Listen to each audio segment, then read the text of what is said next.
Bismillahirrahmanirrahim. Di sini saya akan memaparkan beberapa hal yang berkaitan dengan logistik. Salah satunya identifikasi produk dan menyimpannya di tempat khusus. Kemudian ada inventory control dan stocking, dan juga apply warehouse calculation. Yang pertama adalah mengidentifikasi produk dan menyimpannya di tempat khusus. Mengapa kita harus mengidentifikasi produk? Karena hal ini akan sangat bermanfaat bagi kita jika kita ingin menyimpan atau meletakkan barang suatu inventaris di dalam gudang. Dan juga hal ini memiliki beberapa manfaat, antara lain untuk menghemat waktu saat kita membuat lokasi gudang, kemudian juga menghindari kesalahan yang dibuat saat membuat lokasi. Kemudian untuk melindungi diri dari keharusan membuat perubahan pada pengkodean lokasi jika kita mengambil lebih banyak ruang lantai. Jika kita ingin menyimpan barang di dalam gudang, kita harus melakukan beberapa langkah terlebih dahulu, seperti kita harus membuat peta tata letak gudang dari saat rak gudang dipasang. Yang kedua, setelah membuat peta, kita bisa mengambil foto rak-rak dari setiap sudut agar memudahkan kita meletakkan barang sesuai dengan ukuran dan kode barang yang akan kita berikan nantinya. Ketiga, kita juga harus memberi tanda pada setiap barang yang akan kita simpan. Untuk menjaga keselamatan, lebih baik kita meletakkan barang-barang yang ringan di bawah lantai. Untuk itu, kita harus mengklasifikasikan barang yang akan kita simpan di setiap lantai gedung. Kelima, memberi label di setiap lorong dan rak. Terakhir, memberi label di setiap jalur atau arah. Contohnya, kita bisa memberi kode ganjil dan genap pada lorong yang saling berhadapan. Hal ini memudahkan pengaturan rute pengambilan barang dari kedua sisi lorong secara bersamaan. Alangkah baiknya juga kita memberi nama dan melabeli rak yang saling berhadapan secara terpisah. Dalam hal ini, seluruh tempat penyimpanan barang, baik rak ataupun gudang di setiap lantai, kita harus memberikan kode dan melabeli setiap barang untuk mempermudah keluar masuknya barang ke dalam tempat penyimpanan. Yang selanjutnya adalah inventory control dan stock taking. Inventory control adalah suatu proses untuk memastikan bahwa masing-masing produk memiliki tingkat stok yang optimal. Tujuan dari pengontrolan inventaris ini adalah menilai lalu mengoptimalkan penyimpanan serta stok untuk mengetahui jumlah stok yang tepat dari setiap produk yang ada. Inventory control merupakan salah satu proses dalam strategi manajemen kontrol. Jika kita melakukan inventory control dengan benar, maka inventaris dapat mengalir dengan lancar. Sebaliknya, inventaris menjadi tidak terkontrol dan kepuasan pelanggan menjadi berkurang jika kita tidak melakukan inventory control dengan baik.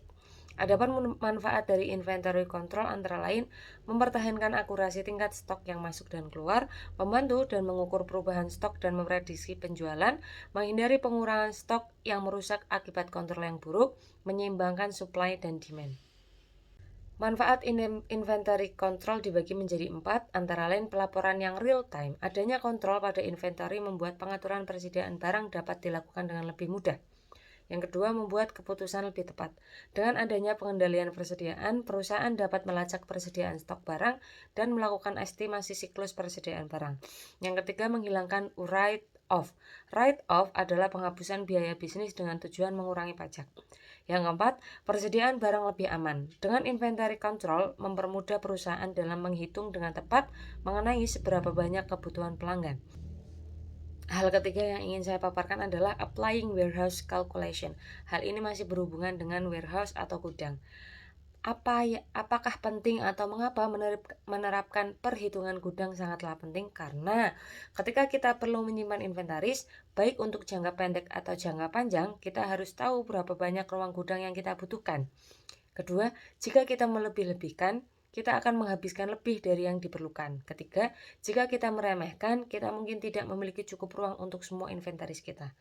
Ada beberapa faktor yang menjadi pertimbangan saat melakukan perhitungan ruang gudang, antara lain: 1. Ukuran palet. Palet tersedia dalam beberapa ukuran standar. Ukuran palet mempengaruhi seberapa banyak ruang yang dibutuhkan inventaris barang di rak gudang. Yang kedua, jumlah palet. Kita perlu mengetahui jumlah palet yang harus digunakan untuk menyimpan barang atau setidaknya perkiraan jumlah palet. Ketiga, tinggi penumpukan. Kita bisa menumpuk palet di atas satu sama lain untuk memaksimalkan ruang vertikal. Ingat bahwa tumpukan yang terlalu tinggi bisa roboh. Sangatlah penting untuk mengetahui ketinggian penumpukan yang diizinkan, yang didasarkan pada pedoman dari Administrasi Keselamatan dan Kesehatan Kerja. Ketinggian penumpukan bervariasi berdasarkan ukuran palet, bahan yang disimpan, dan berat palet. Yang keempat, pemanfaatan ruang gudang. Tata letak inventaris di gudang juga mempengaruhi jumlah ruang yang dibutuhkan. Pemanfaatan ruang gudang mengacu pada seberapa efisien kita memanfaatkan area di sebuah fasilitas. Hal ini dapat dipengaruhi oleh faktor-faktor yang berada di luar kendali kita, seperti bentuk inventaris. Pemanfaatan ruang gudang. Pemanfaatan ruang gudang menunjukkan seberapa banyak area penyimpanan di gudang yang digunakan. Ini adalah rasio ruang yang digunakan dibandingkan dengan ruang penyimpanan yang tersedia. Rasio 100% berarti semua ruang yang dapat digunakan di gudang terisi penuh. Rasio pemanfaatan ruang gudang yang ideal untuk sebuah gudang tergantung pada beberapa faktor.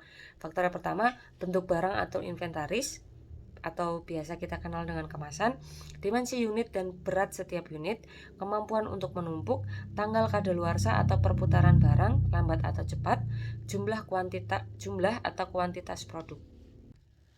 Rasio-rasio umum penyimpanan barang di dalam gudang. 40%.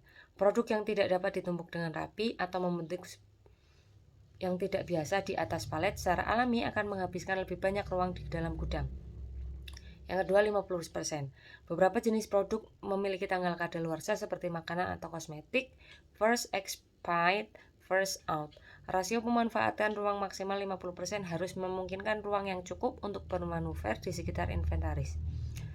60%. Rasio 60% penggunaan gudang ini berlaku jika produk sering dibalik tetapi tidak memiliki tanggal kadaluarsa. Pemanfaatan ruang gudang dalam rasio 70%.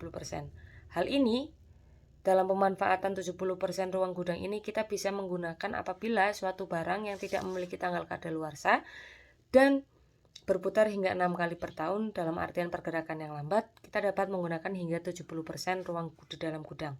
80%. Perusahaan hanya memiliki sedikit barang yang tidak kadaluarsa dan tidak memiliki banyak perputaran dan menggunakan hingga sekitar 80% ruang gudang tanpa masalah. Catatan, kita tidak bisa menginginkan rasio pemanfaatan ruang gudang menjadi 100%. Mengapa? Karena semakin tinggi rasionya, semakin sulit bagi staf untuk bergerak di sekitar gudang dan mengambil produk. Cara menghitung kapasitas gudang. Pertama, tentukan ukuran palet yang kita gunakan sebagai standar perhitungan. Ukurannya bervariasi, ukuran umumnya adalah 1 kali 1,2 meter. Yang kedua, tentukan tinggi penumpukan untuk mendapatkan jumlah palet pertumpukan. Yang ketiga, hitung per meter persegi yang dibutuhkan untuk setiap tumpukan. Kalikan lebar palet dengan panjangnya, biasanya 1 meter kali 1 meter. Untuk menentukan meter persegi, dibutuhkan 1 meter persegi untuk 2 palet jika kita menumpuk 2 palet. Yang keempat, kalikan tinggi penumpukan dengan meter persegi area penyimpanan penuh. Yang kelima, bagilah dengan rasio pemanfaatan gudang yang diinginkan. Misalkan, gunakan rasio utilitas 50%, 4.000 kali 50%, kita memiliki 2.000 posisi palet untuk gudang kita. Kemudian cara menghitung kebutuhan ruang. Pertama, jumlahkan jumlah palet yang harus kita simpan. Perkirakan jumlah ini jika kita tidak yakin dengan jumlah pastinya. Yang kedua, tentukan tinggi penumpukan. Misalnya kita berencana untuk menumpuk 2 palet di atas satu sama lain, akan ada 2 palet pertumpukan. Ketiga, hitung per meter persegi palet. Kalikan lebar palet dengan panjangnya, biasanya 1 meter kali 1 meter untuk menemukan meter persegi. Dibutuhkan 1 meter persegi untuk 2 palet. Yang keempat, bagikan jumlah total palet yang akan disimpan dengan meter persegi 1 palet.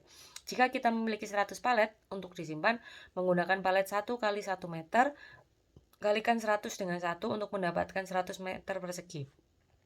Yang kelima, bagilah hasil dengan tinggi penumpukan untuk mendapatkan total ruang meter persegi yang dibutuhkan.